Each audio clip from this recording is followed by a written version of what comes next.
Today we are in Vasa at the old sugar factory, and we're here in a studio that's filled with printouts on paper and screen film, and they are covering all the walls around us and part of the floor. So this is a studio that's very much in use, and today's artist is working here hard.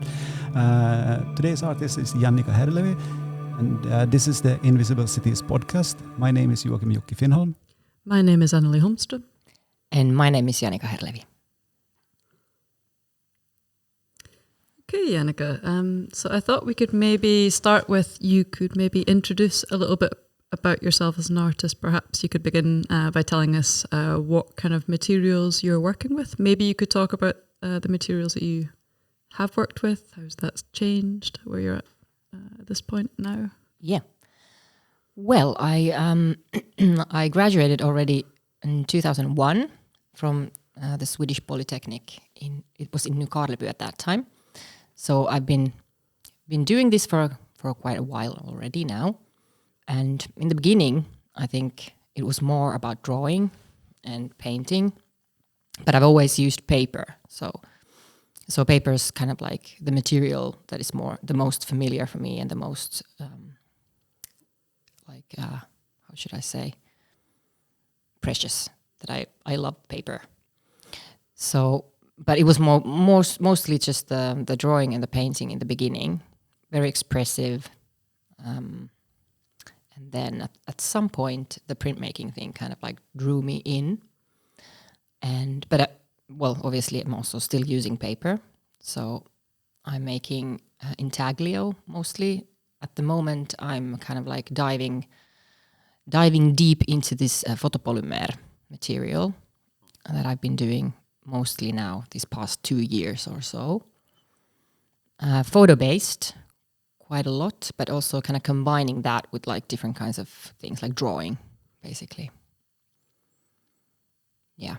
And do you know what it was that brought you to printmaking? Was it that there was like quite good printmaking resources in Nykarleby, or was there another reason, do you think? It's a good question, actually.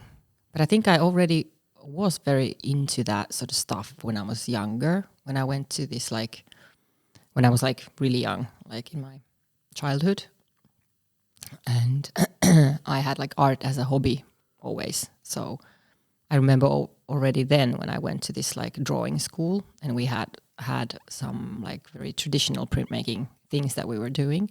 And it already then kind of talked to me. That I found that there was something very intriguing and just interesting about it, and just this like very graphic, like black and white. Like I just love the black and the white and the graphic kind of imagery that you can get with printmaking, and also the photo elements that I got into my work. Maybe I guess it's always been there in some form, that I've always used photographs as some sort of like a starting point for like drawings and all the paintings and stuff. But I think it got more into the work kind of like very concretely when I started making prints out of the photography. So yeah, so I don't know, printmaking, photography and drawing. I mean, I remember having one discussion with you before. You said that like sometimes I feel like I'm a failed painter, exactly, or something. But that there is obviously quite a painterly language to the way that you use printmaking. Yeah. But this use of photographs, I wonder if it's like, I mean, you mentioned like kind of like taking real situations or social situations from life, and that it's not all coming from your head. Like it's also like it's coming from like a reality too. And yeah. Like, yeah, I don't know if you have any more thoughts on that. Yeah, but I think it's exactly like that. That's what photography is. That's the photography part of my work, is that it's coming from the outside somehow, and I'm somehow putting that together with the stuff that I have in the inside, and they collaborate somehow and they become the work. So yeah, so I think and it's also like obviously about like the pausing that you have to be able to do when you're making prints, and so that there's the distance from the work when you're making prints compared to like if you're directly drawing or painting. It's completely different. You mean world. like the thinking time in between because Yeah. it's slower? Yeah, that, and also just like how to pick the images somehow, like how to do it like in an organic way so that it doesn't become like illustrative, or that you somehow suddenly after you're done, when you've done the print and then it's already like old, that you have to kind of like find some sort of a way to work with that, like how it like somehow entwines with the drawing and everything, so that the, I don't know how to describe it, but it's the slowness that is, it's a challenge. Mm. It's the speed and yeah. What do you mean, like that you don't want something to look like illustrative, like? Or not like look like illustrative, but so that it's not like old to me already. Okay. When it's done, that I'm somehow like feeling that this wasn't what I was kind of like after, or like what is it really that you're making that you don't really know, that you just choose something and then you just go towards that. Like even if it is something maybe very concrete, maybe you have some sort of a very like a starting point that you chose very like clearly, but that it changes into something else while you're working with it. And I find that very interesting also when I'm doing printmaking, that you never really know what you're doing. Yeah, but I think that that's also, I mean, you're joking, but it's like, it's also quite a positive feeling in the studio when you don't know. Yeah. Like, it's, I mean, it can be quite interesting when you're writing grant applications or things like that, when you have to have like quite a clear vision of what the plan is. Yeah. And yeah, I mean, but the sort of like the creative moments in the studio, or like the moment where it feels like it's really going somewhere, perhaps you're not really sure of the direction. Exactly. And this is exactly what I meant, like when we were talking earlier about this, like putting these things into words. It feels like I'm already now, like I'm lying to myself or to you, or like, why am I putting these things into words? Because it's impossible. Yeah. It's like, it kind of feels from somebody coming from the outside like, well, you know, it's like, well, you do this and you do that and then you put them together. There has to be some sort of a starting point. There has to be an idea. There has to be something that you can talk about. Of course there is always, but you never fucking know what it's going to be. First beat, Janika. Yeah, but this exploration in art is the thing that I find really, really interesting. I don't always know where it's going to lead, depending on what I do, even music or moving images or anything. And that's what I find interesting, and it's a journey when you start. Just okay, I have to go maybe in this direction, and then we'll see where I end up. Exactly. And sometimes it's like, it's really hard, and sometimes you have to let go, and sometimes you have to hold on to it, even though that it's hard.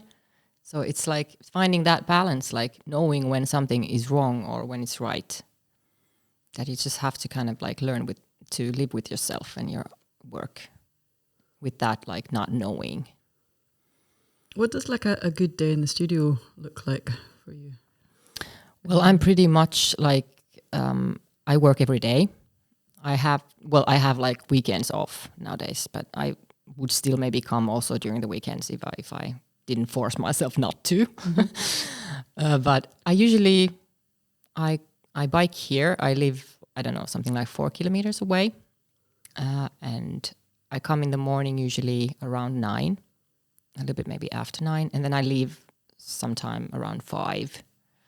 And maybe, I don't know, I really like it when it's the printing day, when I'm actually like seeing the results after the day is done. Because it's obviously very slow processes, these printmaking things that I'm doing at the moment. So sometimes you don't really see anything, even though that you've done quite a lot during the day. So that's sometimes very frustrating, because it might be that it takes like, I don't know, 2 weeks and you've only like made these plates ready to be printed. So it's like you haven't actually gotten anything to show in that way. So I would maybe say that a nice day in the studio would be that sort of a day when you come and you ink the plates up and you just print them, and then you find something that worked, something that looks good, or something that maybe is some sort of like a seed for something new. that's also a really nice feeling. So yeah, but you have quite a that's like a regular job kind of timetable, 9 to 5, Monday to Friday. Exactly. Yeah, that's what it is. Is that like is that just the way that it works best for you, or is it something that... Yeah, actually, I have to say. And also like, well, that's what it is. It's work. You know, who would have thought that in art school, you know? Like as a 20-year-old, like it's actually work. Just like anything else. So, yeah, I really do need to have like at least like that amount of time. Like the perfect thing would be to maybe live in same place that the studio would be, also kind of, you know, that you could also go in the evenings maybe and to do something if there was something that you wanted to kind of continue with. Sometimes this kind of like that you have to kind of, you're interrupting yourself when you're kind of like having to go. I have a little cat that I have to take care of, so I have to be at home around like, I don't know, 5, 6 the latest. So it's this thing that you kind of like have to learn how to balance and how to like interrupt your flow sometimes. So you just have to do that and go home and then continue the next day. But I have like, for a long time I had this this paper that I wrote on my fridge door, and it said, I think I heard it from some podcast, some artists told it that this was like the best advice that they've ever gotten. Be protective of your time. And I think that's like so important because that's what it is. It's the time, how to use your time. And the older I've gotten, the more I've like just started to appreciate that is actually what makes the art happen. Otherwise, it's never going to be anything. It's just in your head. But you're never going to actually have anything to show if you don't put the time. I get the impression that you're also someone that really believes in this idea that art is work. And Yeah. it should be valued on the same level Absolutely. as other types of work. This is what I've kind of like been maybe like exploring with this work that I've been doing now. Is this like my own kind of like mirroring my own working to my mother's working, who my mom used to work in the factory. So it's this like a very different kind of work, but at the same time, I'm kind of like finding these similarities and all kinds of things that I've been thinking at the same time as I'm making the work. And yeah, to appreciate artists' work. And I think especially for artists themselves, it's really, really important to understand that this is worth something. That it's not just like, you know, that you're kind of like, if you start to listen to people from the outside coming in and saying like, what is this? How do you even live on this? This is like impossible. Is this even like work? Like that you're just enjoying yourself every day. So it's like, oh, well, you know, you can try it for a while. Let's see what you say. Yeah, maybe we should do work swaps every so often. Yeah, yeah. With people that come. Exactly. Like I remember when I was myself also working the same factory where my mom used to work. And I found it so nice when I went to work and I made stuff with my hands. Like I could actually make something like physical. What was the factory? It's the ABB factory here in Vaasa. It's like a really big employer here, and it's electronics and stuff, like industry. So we were making these like safety switches for like all kinds of electronic devices and stuff. But it was like, you know, like physical work. It felt so nice when I went home and I like just closed the door and there it was. And I didn't have to think about the switches anymore when I came home. And then I just got paid. Like, oh, how nice is that? So yeah, compared to this, what we're doing is obviously like a very different thing in many ways. But yeah. And for me, it's a challenge to balance it because some things I do is too much fun. So yeah. And especially if I have like the equipment and a studio at home, then it's difficult not to continue working around the clock. Exactly. But for me, the pauses are really, really important. Yes. Because sometimes a lot of the good ideas and solutions come to me when I stop working. Exactly. Yeah, and I really so much find that true. And also this like very weirdly, I also found this like little perfectionist inside of myself. Like these past years, I've noticed that I really do like just get into this mode of like just overworking if I don't force myself really to take time off during the weekends and stuff. So, and I also, because I live on my own, I don't have any kids or anything like that. So it's like, it's very like, it kind of lures you in very quickly, this thing that, you know, it's so nice to just continue onwards, like never ending creative thing. But yeah, it's work.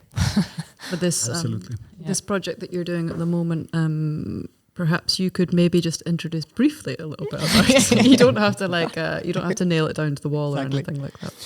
Yeah, it was just this like I had this conversation with my mother like about like her work or something. We're just like sitting in her backyard and talking like we always do, and she just like we just started to talk about work and how it was when I was a kid and she went to work, and then she told me about this, like she had trouble with her health, like with her elbows and her wrists and her hands because of the work, because it's very monotonous.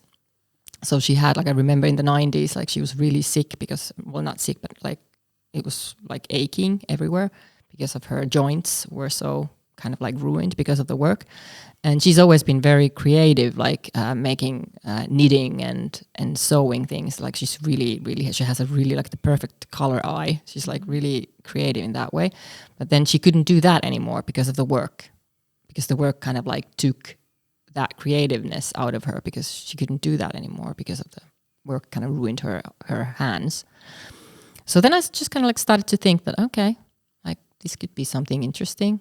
And I just like wrote down the interview that I had with her, and then I made like a little artist book about that, and kind of like continued from that. And now I've been making these photopolymer prints with it also. It's kind of like these photo-based things, and I had like, and also 16 millimeter analog film that has also come into the picture these past years. So that is also something that I'm nowadays working with. But there's like so many different kinds of elements at the moment that I had to like just focus on one thing at first and get that done. And so there's like a lot of things going on, and I sometimes really do feel that I should maybe cut down a little bit more and just continue like a little bit slower. You mean in terms of like methods that you're using? Yeah, or? yeah, because they're all so slow. Mm-hmm. And because I am like, at the heart, I really am like an expressive drawer. Mm-hmm. So sometimes it feels like, why am I torturing myself with this? So, although you could argue that in the studio there's like lots of like slices of photographs and slices of images that are kind of like, because you're rearranging them on the walls and stuff like that and reshuffling them, that's quite an intuitive, fast process. It is. You know, like, so that's one way of like speeding things. Yeah, it's true. But, yeah. And this is like the slowest printmaking technique that I've ever used, because usually the types of things that I've used in printmaking, there's just like this very rough, very direct, not maybe even considered as like real printmaking, just this like image transfers from like copies, paper copies, basically. So this photopolymer is something like an actual printmaking technique that I've been doing now, and I'm really kind of like remembering again, like, oh yeah, this is quite slow and exact. So, and it's the same thing with analog film, because it's also kind of, well, it's printmaking. You make prints out of these things that you make. It's just that, yeah, it's just moving. Yeah. Yeah.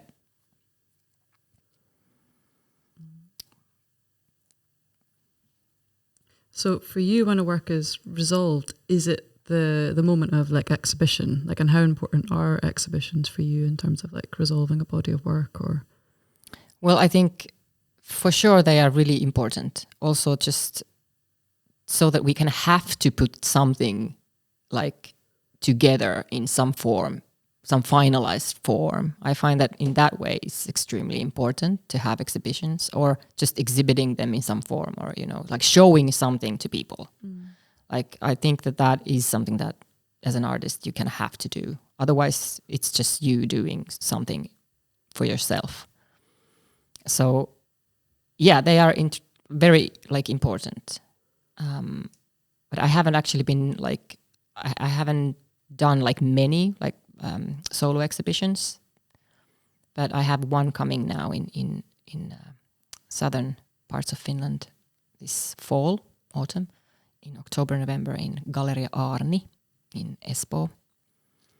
So yeah, that actually feels very important to do, and also in terms of like money-wise, like if I've gotten nicely grants, like working grants. So especially after those grants, it kind of feels that you really want to kind of show people what you've been doing with that time.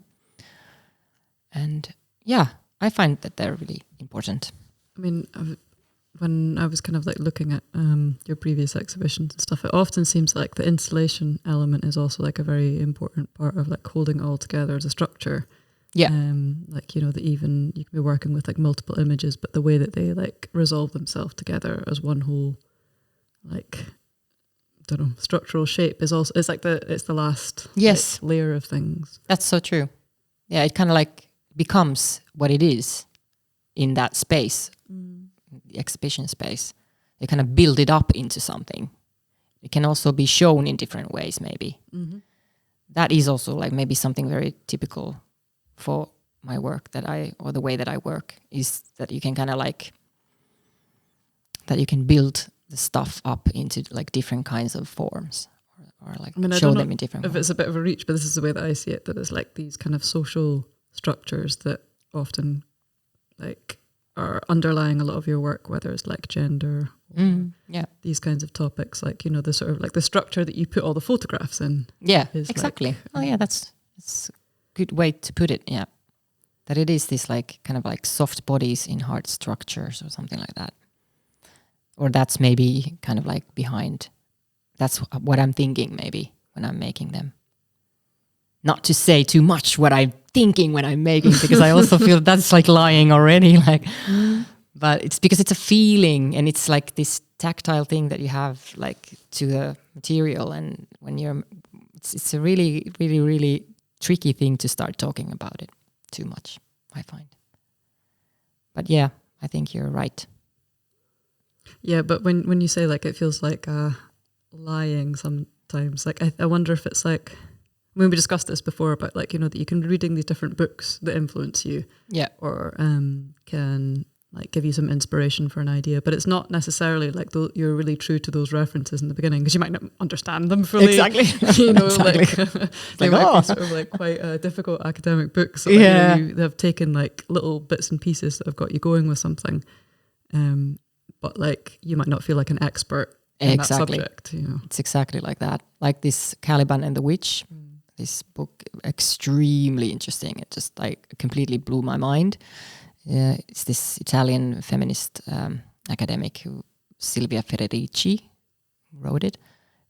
Very like, I'm not academic. I have a hard time of like sometimes reading that sort of writing. But it's also obviously like very inspiring when you find something that really kind of talks to you. So in that way, yes, like, like reading, very important, like listening to podcasts nowadays, I guess, also. Just like hearing from other artists and writers and stuff. Very like interesting and important reference maybe also in the beginning, especially, I find, when you start a project. Mm. Yeah, because you seem like you're an artist that actually like follows a lot on what other artists are doing somehow. Yeah, I guess I'm the ones that I'm interested in, maybe. Yeah. I guess kind of like, I don't know, like everyone, I guess nowadays. It's like social media is just, kind of like, that's the place. Like Instagram is the place where I go when I want to kind of like see interesting stuff. But I also find it very troublesome somehow sometimes, because it sometimes feels that you're seeing too much and you're comparing, and it's like not maybe the most like fruitful way of working when you're seeing too much of like, I don't know how to explain it, but yeah, well, that's just social media. It's not the same thing as visiting an exhibition as well, though. Like, because I think when you visit an exhibition, you also get the chance to take in the space and like all of the things that they install, and you take it in a slower way as well. Like it's that's true. Yeah, and the memory of visiting the gallery, what was happening that day, all those things get mingled up Yeah. How you experience it's not the only work. the gallery space, but all the areas around it, like you said, and everything. Yes, true. Yeah, it's like a physical reality is different than social media. Who would have known? Yeah. Or who you go to the exhibition with, if you go like with a relative who really hates the work and they start Exactly. it's Yeah, true. like all these things get tied up with it. Yeah. Yeah, and it's with social media, it's so easy to get stuck in these loops also, because it analyzes what you likes, and then it shows you more of that. Exactly. This was the pictures that you liked, and let's show you more pictures of this, and then it becomes a feedback loop. Yeah. Can affect one also, like, okay, this is the thing Yeah. I need to make. Exactly. And somehow like you kind of fool yourself into, it's not a good thing. I'm thinking about like how like seeing the work of other artists is an important thing for some people's work. I guess I was maybe going to think about if there's any artist that you're particularly looking at the moment. Oh my God, Is there's that so many. difficult? Like, There's many. Well, I guess like just, I don't know, like Finnish printmakers. I follow them, quite many of them. Just, I don't know, people that I know but I don't know. It's really hard to say like some certain artists. Oh God, who could that be? I don't really want to like name names name that anyone much. in particular. No. Yeah. But I have to say like, yeah. Also, Or like, I also wonder about like the first, because I've got a theory that like the first things that you were kind of drawn to when you were really young, like whether they're like a postcard that you saw somewhere, or like the first artist that you became aware of, or even just like a, like some kind of aesthetic that you grew up with really influences like the kind of work that you make later on. Is there like, I don't know, is there anything that you kind of like can think about when you were growing up that it was like? Yeah, when I grew up, there was Van Gogh. Vincent van Gogh was one of those artists. Yeah, and I have to say that I was really, really surprised also myself when I was in Paris. Like this is already like, I don't know, like 10 years ago or something. And we went to Musée d'Orsay, and I saw one of his paintings. Oh, not one, but just saw the paintings live, like actually saw them. I was so moved, and I would never have thought that. I almost cried because they were so moving.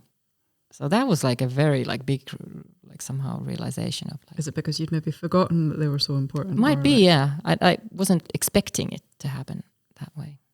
So they were. It was a really nice experience to have.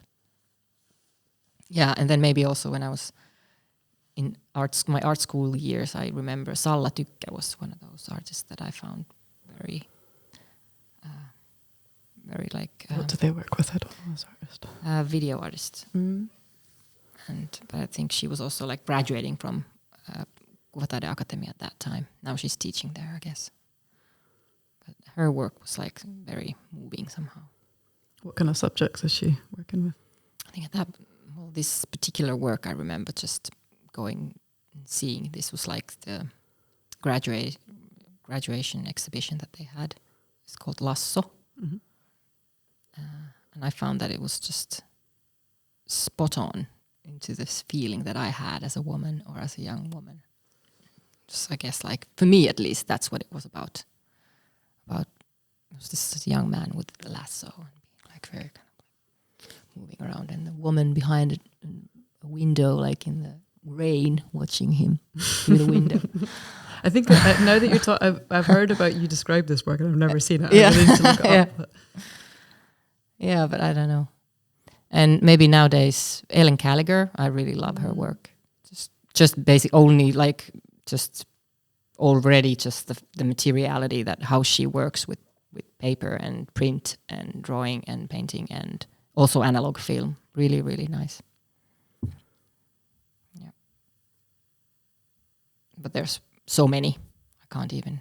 I mean, her way of working is such a mixture of like slow and fast processes also, isn't it? Like, yeah.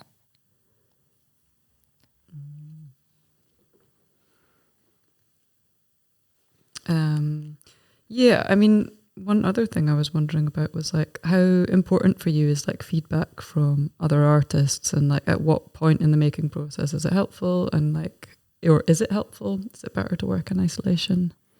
Well, I have to say that this is also something that's changed quite a lot these past years.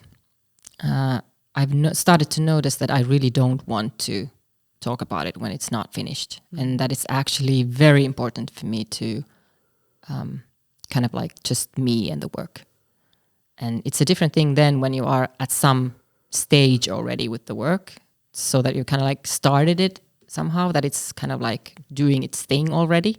Then you can maybe show something already, but it's not like, especially the talking about it part. I find that it's really can be really damaging if you do it the wrong time. That you have to let it live its own life and becoming like something. what is damaging about it, do you think? I think you're just kind of like, you're making it true somehow when you're putting it into words, and then it's already something. And maybe it's not that, or maybe, but you're kind of like saying, you're deciding something.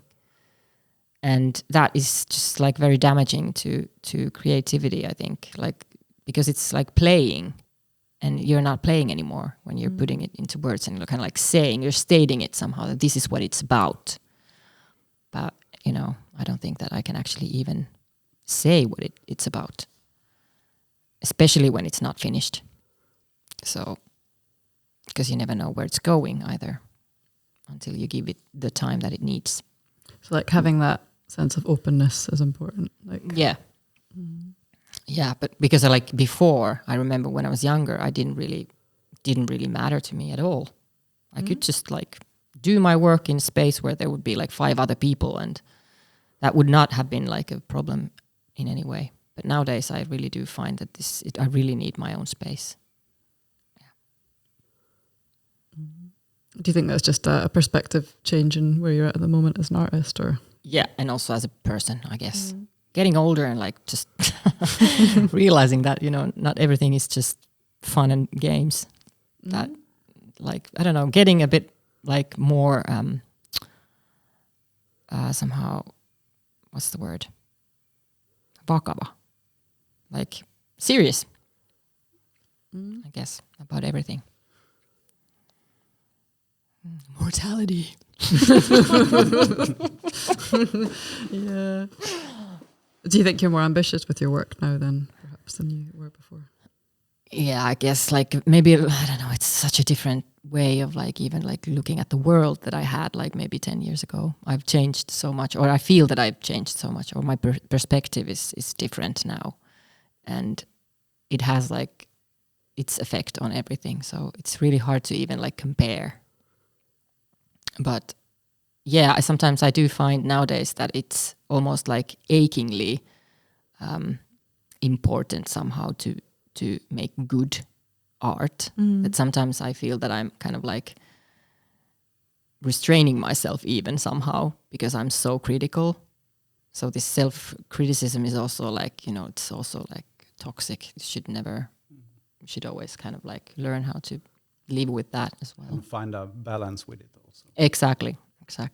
So how have you found any strategies of like keeping the confidence in the work? Like, how to sort of like keep it going? I mean, that's one strategy, is like not inviting in feedback before the work is ready. Yeah. Like, is there any other? Well, obviously, just like with everything else in life, just keep at it.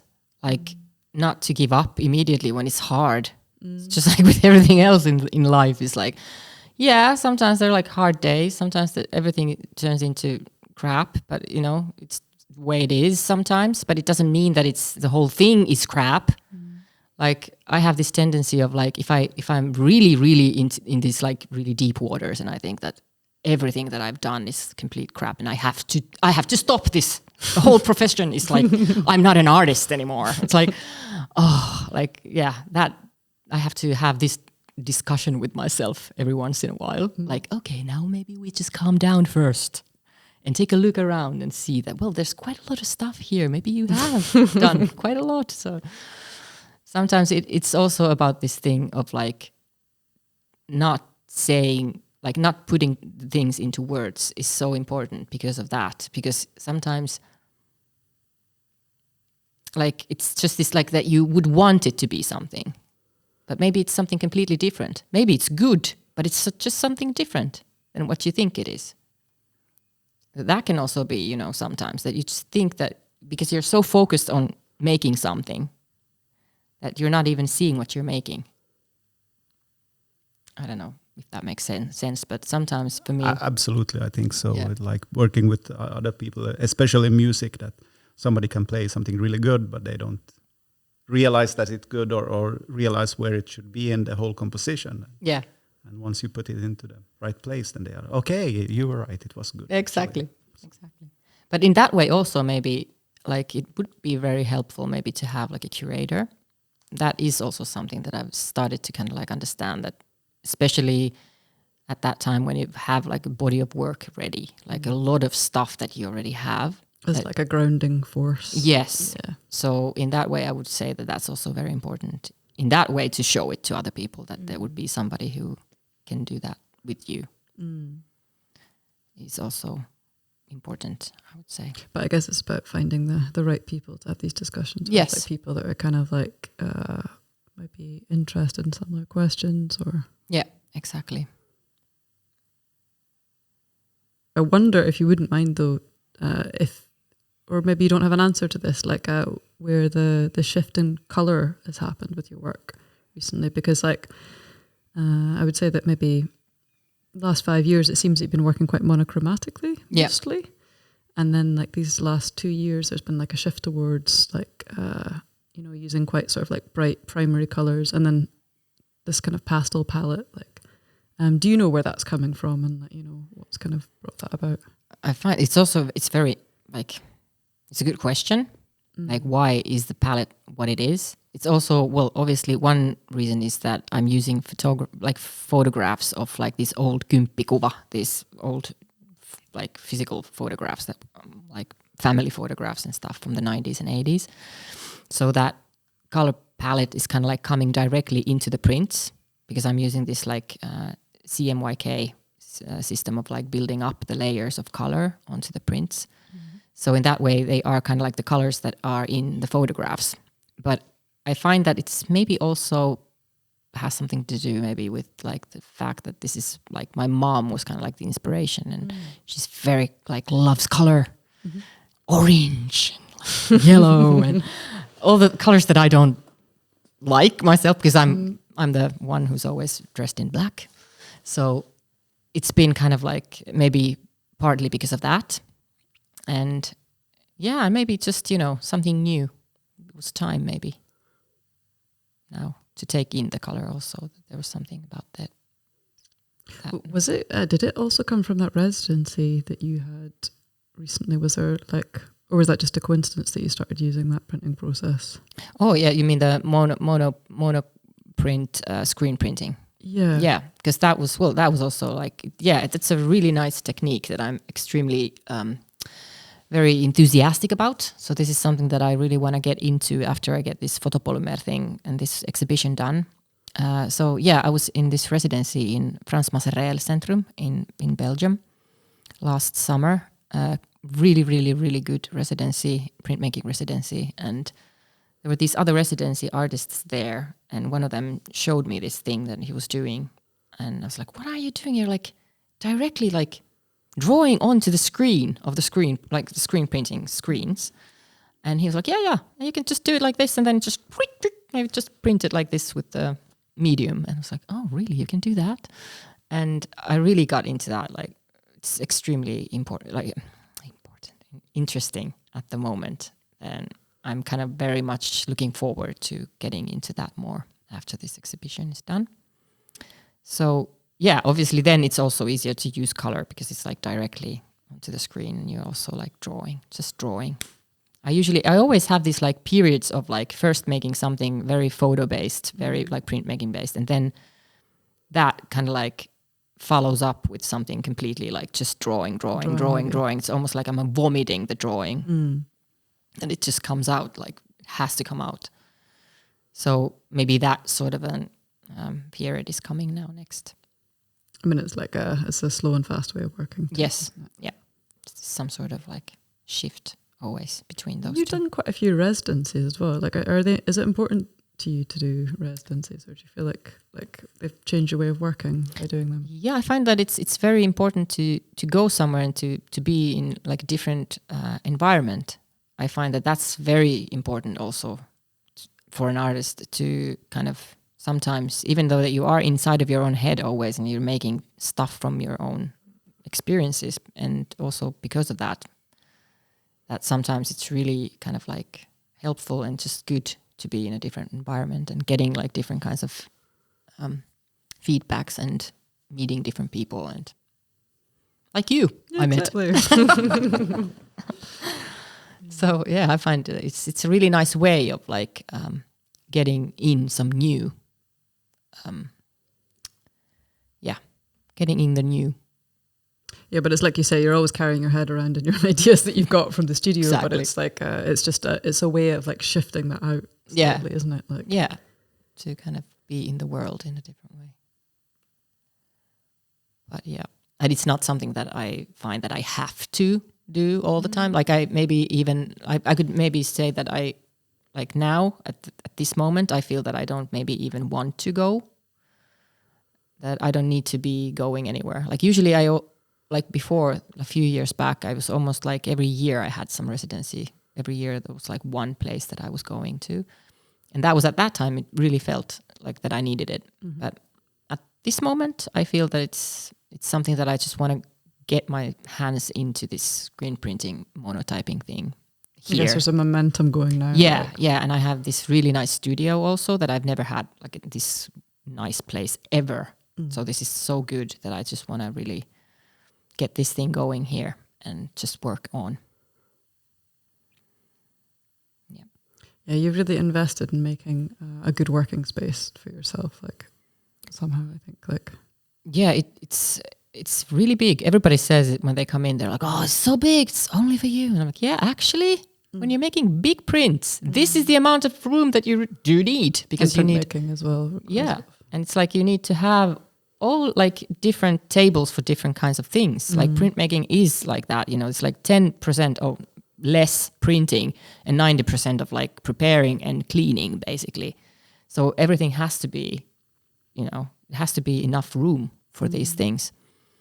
So this is actually like maybe the first time that I've had like enough room to be making these big things. But this is also a benefit of where you live too, because you're living in Vasa, like the rents are a bit cheaper than other parts of Finland, so you can have a bigger space, you know. Exactly, and this is one of the reasons why I still am here, because I find that I really have to say that I've always found it so like hard to understand why people go to Helsinki and all these bigger places immediately after art school, and it's like, why? Like, do you really want to do this? Because this is actually possible if you stay in these regions that are a little bit smaller, and so that you can also maybe get grants easier. But also just the working space. Yeah, you know, like having just the space. Yeah, and just to kind of like, you know the people and yeah, I find that Vasa is actually like a really good place to be as an artist, I find. What's good about it, do you think? There's also like a lot of, like, for example, Filmverkstaden. It's this artist-run organization that we have here, specializing in analog film photography. So for me, that's been like school, like art school. Like I went to art school again, just learning through doing and through these workshops that we're organizing. And it's been extremely nice thing. And it's like a very unique thing. It's even for like the whole Nordic countries. I think there's like a few places like that, or maybe just one or two or something. The equipment, great too. The equipment is top notch. Yeah, and also just this thing of having a residency program of like artists coming from outside with new knowledges and workshops. Exactly. And like yeah, like meeting new people and learning all the time. The best way to learn, I find. Yeah, you don't always have to go to school to learn. No. If you're thinking back to when you graduated from art school and like, now that knowing what you know now, is there any kind of like advice that you might like give an art student that's just graduating, like, how to sort of pursue this life as an artist? Like, well, you have a long way to go. I think it's also kind of like follow your gut feeling. Not like you don't have to be the best of the best immediately or something like that. Don't think it that way. Think of it as that this is a gift, this artist life that you've chosen. It doesn't mean that you're immediately like that you have a lot of money and fame or something. That's not what it's about. It's probably going to be the opposite. But but you get like so much, like, because if this is really what you want to do, just go with the gut and just continue. Like, just work on. Don't give up immediately when you feel that this is impossible or this is just insane. Like, I don't know. Who cares? Like, work on. It's maybe like really bad advice. It's like stop doing it if you can't do it. It's not working for you. Stop. Exactly. Like if you really are just broke all the time and you're like hungry and like homeless, like stop.